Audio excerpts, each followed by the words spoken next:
Hola chicos, en este video les voy a explicar un poquitito de lo que es la congruencia. Primero voy a explicarles en cuanto a la congruencia en las figuras, por ejemplo el paralelogramo. En este caso estamos hablando de los ángulos congruentes. Los ángulos congruentes son ángulos iguales, ángulos semejantes podríamos decir, ¿sí? Por lo tanto, en el paralelogramo sus ángulos opuestos son congruentes, ¿sí? Este ángulo es congruente con este ángulo. Muchas veces se utiliza la palabra igual, pero no es lo mismo, ¿sí? Para que sea igual tiene que estar del mismo lado. Por lo tanto, no se utiliza el término igual, se utiliza la palabra congruente, ¿sí? Veamos. Los ángulos opuestos por el vértice también decimos que son congruentes, ¿sí? Porque vendrían a ser, si yo divido la mitad con un segmento, va a ser lo mismo que el ángulo que está debajo. Por lo tanto, estos dos son iguales. Al igual que estos dos, alfa y beta, son iguales. Aquellos ángulos que comparten la semirrecta, fíjense, sus semirrectas son opuestas, ¿sí?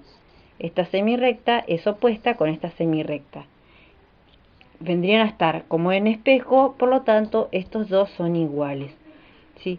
Veamos ahora un poquitito con respecto a los triángulos, los criterios de congruencia. ¿Cómo me doy cuenta que son iguales o no? Fíjense este ejemplo. Este ejemplo tiene que ver con el criterio LAL. ¿Qué significa? Que si los lados que forman un ángulo y son congruentes con dos lados y el ángulo comprendido por estos de otro triángulo, entonces los triángulos son congruentes. Ahora se los voy a traducir. Fíjense bien, si comparto estos dos ángulos, si estos dos ángulos son iguales, son congruentes, ¿sí? Se los digo iguales porque es el término que ustedes más utilizan, pero se denominan congruentes. Y estos dos lados son congruentes, y estos dos lados, ¿sí? Que son los que comprenden a este ángulo, ¿sí? Son semejantes, por lo tanto, yo digo que estos dos triángulos son congruentes, ¿sí? Fíjense que tal vez este lado, entonces, si estos dos lados son iguales, este también va a ser igual, por lo tanto, pero estamos hablando del ángulo también. Este es uno de los criterios muy utilizados, ¿sí? En congruencia de triángulos. Veamos el otro criterio.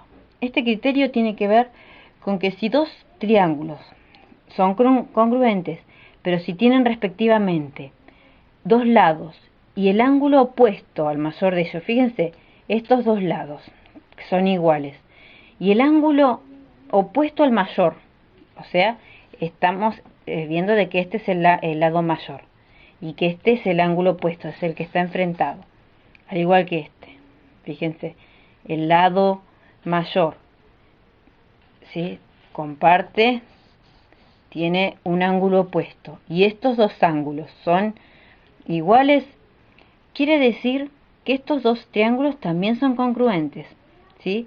Este criterio de congruencia es el llamado LLA, ¿sí? Por los dos lados y por el ángulo, ¿sí? Veamos otro criterio de congruencia, también el llamado ALA, ¿sí?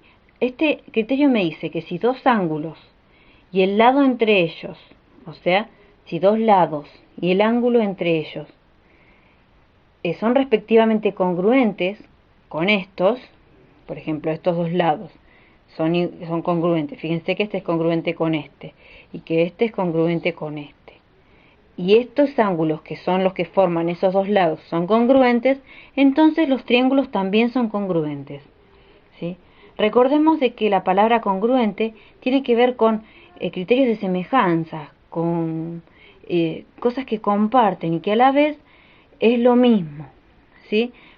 Nosotros, como vuelvo a repetir, se utiliza mucho la palabra son iguales, son figuras iguales, pero para que sea igual tiene que tener el mismo movimiento, tiene que estar en la misma posición, ¿sí? Sin embargo, fíjense que están en el plano, comparten lugares distintos, por lo tanto no son iguales.